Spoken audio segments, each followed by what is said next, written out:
Alixon To'ra Sog'uniyni siyosiy faoliyatlari unchalik bilinmagan. Xitoyda Alixon To'ra Sog'uniy haqida g'ururlanib gapirish mumkin emas ekan. Taqiqlangan bir inson ekan. O'sha xonadonga kelin ham bo'ldim. Imomchilikdan pul ishlashga qarshilik qilganlar va ko'p marotaba qamoqqa olinganlar va ko'p marotaba qochganlar. Feruza Shokirovaman. Turkiyada Marmara universitetida tarixdan doktorantura o'qiyapman. Magistraturani ham Marmara universitetida qilganman va mavzuyim Alixon To'ra Sog'uniy bo'lgan. Alixon To'ra Sog'uniy G'arbiy Turkiston va Sharqiy Turkiston, ikkala Turkistonni ham taniqli bir arbobi. Eng avvalo olim deyishimiz mumkin. Olim, siyosatchi, davlat arbobi, tabib, yozuvchi, tarixchi. Ya'ni Alixon To'rani qirralari juda ham keng. 1991-yil O'zbekiston mustaqil bo'lgan paytida va ayni o'sha davrlarda ko'pchilikni dinga qiziqishi paydo bo'lgan paytda qo'limizga Tarixi Muhammadiy asari kelgan edi va muallifi Alixon To'ra Sog'uniy edi.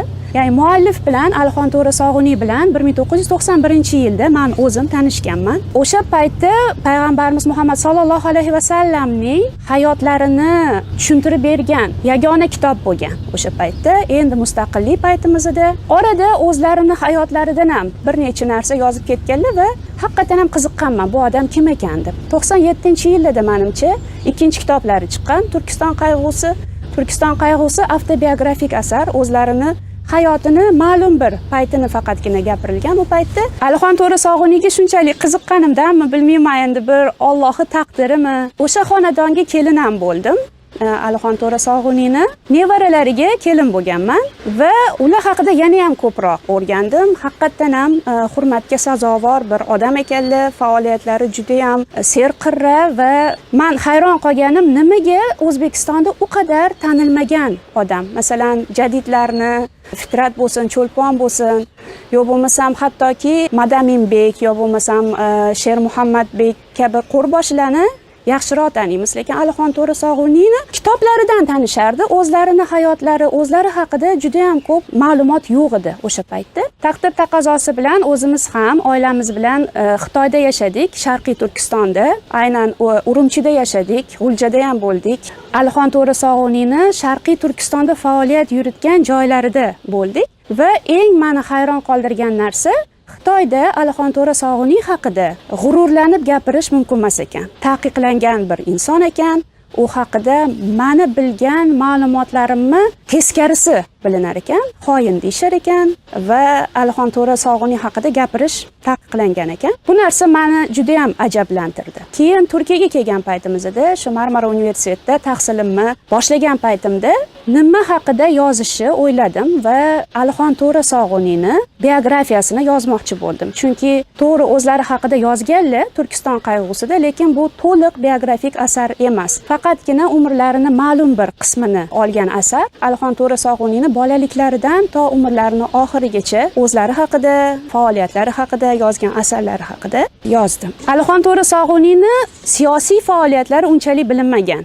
Ularni ko'proq kitoblari bilan taniymiz, lekin Alixon To'ra Sog'uniy juda ham aktiv siyosiy hayotlari bo'lgan. Ularni bolaliklaridan boshlab gapiradigan bo'lsak, 1885-yilda tug'ilganlar. Hozirgi Qirg'izistonning To'qmoq shahrida tug'ilganlar, lekin asli o'zlari qirg'izistonlik emas, andijonlik bo'lganlar. Ya'ni otalari Shokirxon xo'ja Qashqarga borayotgan paytlarida ular Naqshbandiya tariqatiga a'zo bo'lganlar va ilm berish uchun Qashqarga yo'l olgan paytlarida Qirg'iz qaroqchilari tarafidan asir olinganlar. O'sha paytda ketayotgan paytlarida karvonlari talon-taroj qilingan va o'zlari asir olinganlar. Qarashsa mulla odam ekan, ilmlari bor ekan. O'sha yerda qishloqdagi qirg'iz bolalarga, qirg'iz yoshlariga ilm beradilar deb ularni asirlikda saqlashgan va o'sha yerdagi yoshlarga dars berganlar, ilm berganlar. O'sha paytda Chor hukumati davri bo'lgan. Chor hukumati mana shu qaroqchilarga qarshi har xil chora-tadbirlar qilib, qishloqma-qishloq yurib, asirlar bormi deb qidirib yurgan paytda bundan xabar topgan qirg'izlar o'ldirmoqchi bo'lgan Shokirxon xo'jani. Lekin talabalari bundan voqif bo'lgandan keyin Shokirxon xo'ja asirlikdan qochganlar va To'qmoqqa borgan paytlarida, Andijonga ketayotgan yo'llarida To'qmoqqa borgan paytlarida ularni shu mullaliklarini, ilmlarini bilishgandan keyin xalq juda ham iltimos qilishgan va To'qmoqda qolganlar. O'sha yerda uylanib, bola chaqa qilishgan. Olimxon, Alixon va Sattorxon ismli 3 o'g'illari bo'lgan va Xolposhsha, Oyposhsha degan qizlari bo'lgan.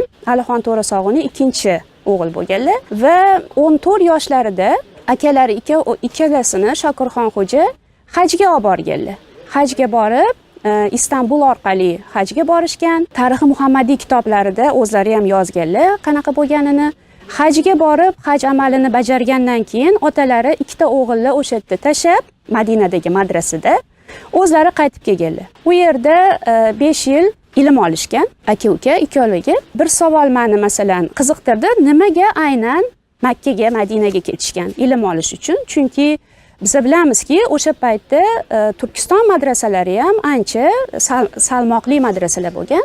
Meni tushunishim bo'yicha tilni yaxshi o'rganishlari uchun borishgan. Ikkinchidan, o'g'illari menga gapirib berganlariga ko'ra, o'sha paytda Madina va Makkadagi madrasalarda ham mudarrislar turkistonlik bo'lgan va yana bitta sababi, bitta amakilari u yoqda yashagan. Balki otalari ularga omonat tashlash uchun bolalarini o'sha yerga olib borgan bo'lishlari mumkin. Arabistondagi tahsillari davomida ularni eng qiziqtirgan narsa jangovar faoliyatlar ham bo'lgan. Biz bilamizki, u paytda Makka, Madina Usmoniylar qo'lida bo'lgan va Usmoniylarning askarlari o'sha yerda har xil faoliyatlar yuritgan va darsdan bo'sh paytlari ko'pincha borib shu askarlarni tomosha qilar ekanlar. Undan tashqari siyosiy bilimlari ham o'sha paytda shakllanishi boshlagan. Tahsillari tugagandan keyin tahsilni davom ettirish uchun Turkistonga qaytib kelishgan va e'tiborga molik tarafi shundaki, hali To'qmoqqa bormay turib necha yil o'tdi, masalan, tahsil olishdi, uyiga borishmagan. To'qmoqqa bormasdan Toshkent orqali Buxoroga ketishgan. Buxoroga borib, Mir Arab madrasasida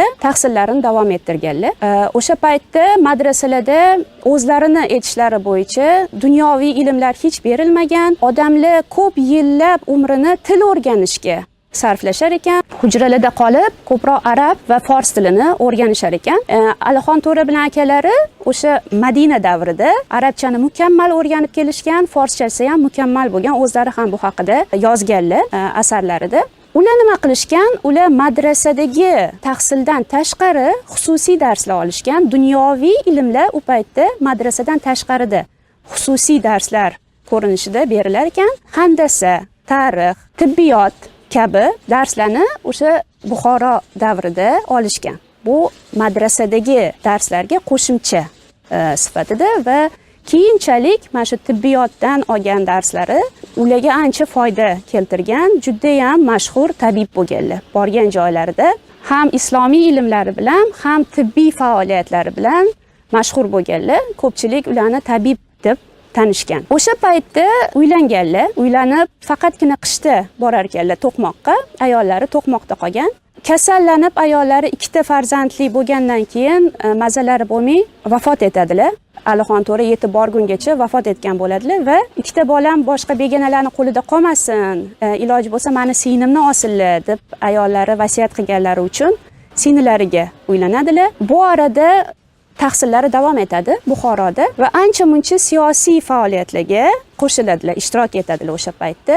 O'sha yillarda Turkistonda temir yo'l faoliyatini boshlagan va ko'plab kitoblar, ko'plab gazeta va jurnallar kirib kelgan Turkiston tuproqlariga. Alixon To'ra hammasidan voqif bo'lganlar, har doim siyosatga qiziqqanlar, o'sha paytdagi dunyodagi ahvoldan doimo xabardor bo'lib turganlar. Va bu narsa doimo davom etgan, chunki o'zlarining kitoblarida ham ko'p bora ta'kidlaganlarki, payg'ambarimiz sollallohu alayhi vasallamning gaplari bor. Odam, musulmon odam zamonasini bilish kerak va unga ko'ra harakat qilish kerak degan gaplarini doimo asos qilib olganlar va o'zlari ham doimo shuni harakatida bo'lganlar. 1913-yilda 28 yosh bo'lgan paytlarida tahsillari tugab To'qmoq shahriga qaytib boradilar. Ancha-muncha siyosiy onglari shakllangan holda qaytib borgan bo'ladilar. Otalari Naqshbandiya tariqatida bo'lganlari uchun o'g'illariga imomchilikdan pul ishlashga qarshilik qilganlar va ziroat bilan shug'ullanganlar. Alixon To'rasog'ning ham ziroat, ham hali aytganimizdek tabobat bilan shug'ullanganlar. Ziroat degani bugungi kundagi dehqonchilik.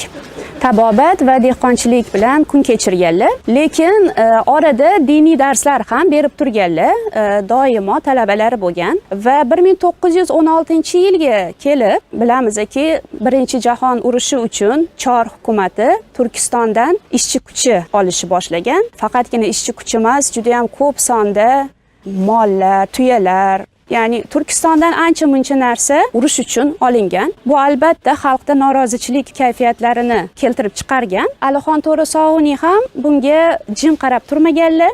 Birinchi jahon urushida Rossiya Usmoniylar bilan urushgan va Usmoniylar o'sha paytdagi xalifa Usmoniylar davlatidan bo'lgan. Va Alixon To'ra Sog'uniy xalifaga qarshi qurol ko'targan va xalifaga qarshi qurol ko'targanlarga yordam berganlar murtad bo'ladi deganlar. O'zlari ham ishtirok etganlar 1916-yilgi qo'zg'olonda. 1916-yilda katta qo'zg'olon bo'lgan butun Turkistonda va To'qmoq shahri Yettisuv rayonida joylashgan bo'lgan. Eng qonli to'qnashuv Yettisuvda bo'lgan. Bir necha oyda bu to'qnashuv, bu qo'zg'olon bostirilgan va Alixon To'ra Sog'uniy ham o'lim jazosi bilan hukm qilingan va shu sababli Sharqiy Turkistonga qochganlar. Bu birinchi qochishlari bo'lgan 1916-yilda. Yana bitta ehtimolga ko'ra, yana bir joyda o'qigandim va qizlaridan ham ayni hikoyani eshitgandim. To'qmoq shahridagi katta masjidda Nikolay podshoning rasmi qo'yilishi kerak degan bir qaror chiqarilgan va To'qmoq shahrining katta masjidida Nikolay podshoning rasmi qo'yilgan. Alixon To'ra Sog'uniy o'sha rasmni ko'zini o'ygan degan taxmin bo'lgan. Ya'ni buni kim qildi deb surishtirsa, Alixon To'ra Sog'uniy bo'lib chiqqan. Alixon To'ra Sog'uniyni shu ishni qilgani uchun hammani oldida ko'chani chiqib sipirish jazosi berilgan. Ijro etish uchun o'sha paytdagi mirshablardan biri uylariga borgan paytda Alixon To'ra Sog'uniy qabul qilmaganlar. Bir to'qnashuv chiqib, bitta urib o'ldirib qo'ygan ekanlar. Shunaqa gap bor. Masalan, qizlardan ham shuni eshitganman. Va shu sabab bo'lib qochgan bo'lishlari ham mumkin. Balki ikkalasi ham bo'lishi mumkin. Ham 1916-yilgi qo'zg'olonda ishtiroklari uchun, ham o'sha mirshabni hayotini so'nglantirgani uchun qochgan bo'lishlari mumkin. Ya'ni fakt shundaki, 1916-yilda Sharqiy Turkistonga ketadilar, lekin 1917-yilda muvaffaq hukumat kelgan paytda Chor Rossiyasida chorlik ag'darilib, bolsheviklar kelgandan keyin yana qaytib keladilar. Chunki Turkistonda ancha-muncha o'zgarish bo'lishini sezib, vatanimda ko'proq foydam tegadi deb qaytib keladilar. Bir necha yildan keyin, hattoki bir yildan keyin puchvadalarni ko'rib pushaymon bo'lganlar, lekin faoliyatlarini davom ettiraverganlar. O'sha paytda imomchilikni qabul qilganlar. To'qmoqdagi markaziy masjidda ko'proq foydam tegadi xalqqa, diniy olim sifatida bunaqa sharoitda insonlarga din kerak deb imomchilikni qabul qilganlar va har juma kuni bitta narsa meni e'tiborimni tortgan. O'sha paytdagi Leninning gaplarini gapirib o'tganlar. Qaysi gaplarini? Har bir xalq o'zini diniga sohib chiqadi, o'zini diniga bemalol amal qilishi mumkin degan gaplarini ustalik bilan foydalanganlar, ya'ni siyosatda. Va bir necha yil indashmagan Alixon To'raga, lekin sekin-sekin tazyiqlar kuchaygan. O'sha davrda bir necha marta qochib yurganlar. Har xil joylarga borib, masalan 1917-yildan boshlab Turkiston qayg'usi asarlarida o'sha davrdagi faoliyatlarini yozganlar va asarda ko'ramizki, ko'p marotaba qamoqqa olinganlar va ko'p marotaba qochganlar. Axiri eng oxirgi shu qamoqqa olinishlaridan keyin Sharqiy Turkistonga qochganlar. Sharqiy Turkistonga 3-chi o'tishlari bo'lgan. U orada yana bir marta borib qaytgan bo'lganlar. 45 yoshlarida Sharqiy Turkistonga oxirgi marta o'tganlar va asosiy faoliyatlari o'sha davrdan boshlangan. Sharqiy Turkiston bugungi kundagi Xitoydagi Shinjon viloyati. U paytda Xitoylarning qo'l ostida bo'lgan, lekin G'ulja taraflar, ya'ni Sharqiy Turkistonni shimoliy taraflari ko'proq ruslarni qo'lida bo'lgan. Ya'ni u paytda o'zi umuman geopolitik bir vaziyatni qaraydigan bo'lsak, G'arbiy Turkiston, ya'ni bizning tuproqlarimizda ruslar hukmron, Afg'oniston taraflarida inglizlar tashqi siyosatni inglizlar nazorat qilgan payti bo'lgan. Xitoyga qaraydigan bo'lsak, Xitoyni ham ruslar, ham inglizlar ko'z ostiga olib qo'ygan payti bo'lgan. Ikkalasini mujodala joyi Xitoy.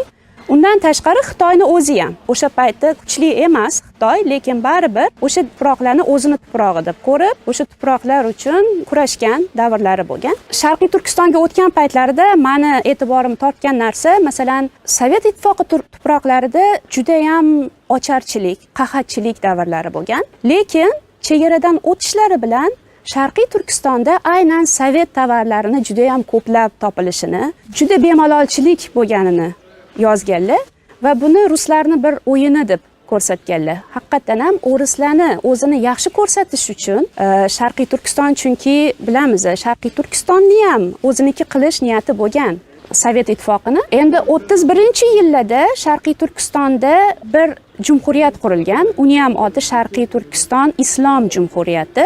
Xo'ja Niyoz degan odamning boshchiligida bir qo'zg'olon bo'lib, undan keyin 1 yilgina faqatgina faoliyat yuritgan jumhuriyat qurilgan. Lekin ich nizolar bilan bu jumhuriyat yo'q bo'lgan. Yana shu o'rislarni aralashuvi bilan o'sha paytdagi musulmon Xitoylar, tunganlar deymiz, Uyg'urlar va o'rislarni aralashuvi bilan, Xitoy kuchlarini aralashuvi bilan bu jumhuriyat yo'q qilingan. Aynan 31-yillarda Xo'ja Niyozga aloqasi bordir deb birinchi marta Xitoyda qamoqqa olingan Alixon To'ra Sog'uniy surishtiruvlardan keyin qo'yib yuborilganlar. 1938-yilda bu ham e'tiborga molik bir taraf. Biz bilamiz, 38-yilda Sovet Ittifoqida repressiyalar boshlangan davrda Xitoyda ham shu narsa bo'lgan Sharqiy Turkistonda va 1938-yilda O'zbekistondagi qatag'onlar bilan parallel ravishda Sharqiy Turkistonda ham qatag'onlar boshlanib, Alixon To'ra Sog'uniy qamoqqa olinganlar va bu umrlaridagi eng uzun qamoq muddati bo'lgan. 1941-yilgacha qamoqda qolganlar. 1941-yilda Xitoydagi siyosiy vaziyat ozgina o'zgarib, boshqatdan taftishlar qilinib, siyosiy mahbuslar ozod qilingan va Alixon To'ra Sog'uniy G'uljaga qaytib kelganlar.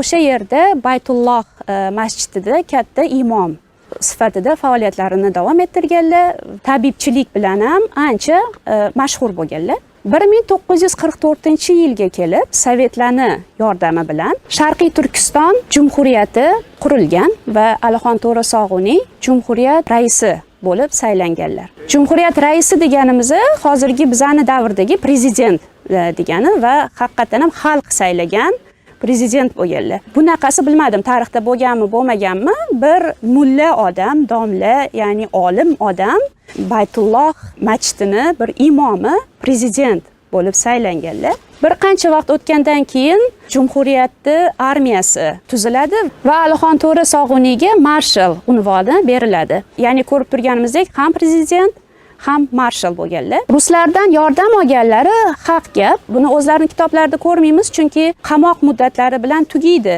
o'zlari haqidagi ma'lumot, lekin o'g'illari, Asilxon degan o'g'illari bo'lgan, ikkinchi o'g'illari, ularni ham xotiralari bor. Ularning xotiralaridan biza o'rganishimiz mumkin. Sharqiy Turkiston Jumhuriyatidagi faoliyatlar qanaqa bo'lganini u kitobdan o'rganamiz va u kitobda bir necha bor yozilgan uchrashganlari, birinchi dom, ikkinchi dom degan o'sha paytdagi GPUni, ya'ni hozirgi o'sha paytda, ya'ni KGB yo bo'lmasam Milliy xavfsizlik qo'mitasi desak bo'ladi. O'sha tashkilotda odamlari bilan uchrashganlarini yozilgan, lekin nima haqida gaplashishgan, u haqida hech ham ma'lumotlarimiz yo'q. Va men o'zim ham qiziqqan paytlarimda o'sha paytdagi KGBni arxivlari yopiqligini bildim va bu arxivlarni ochilmaguncha o'tdagi ma'lumotlarni bila olmaymiz. Agar ochilganda edi ancha-muncha bilardik, lekin bilgan narsam haqiqatan ham yordam olganlar. Yordam olmasalar bo'lmasdi, chunki o'sha paytda mana 1944-yil ayni Ikkinchi jahon urushi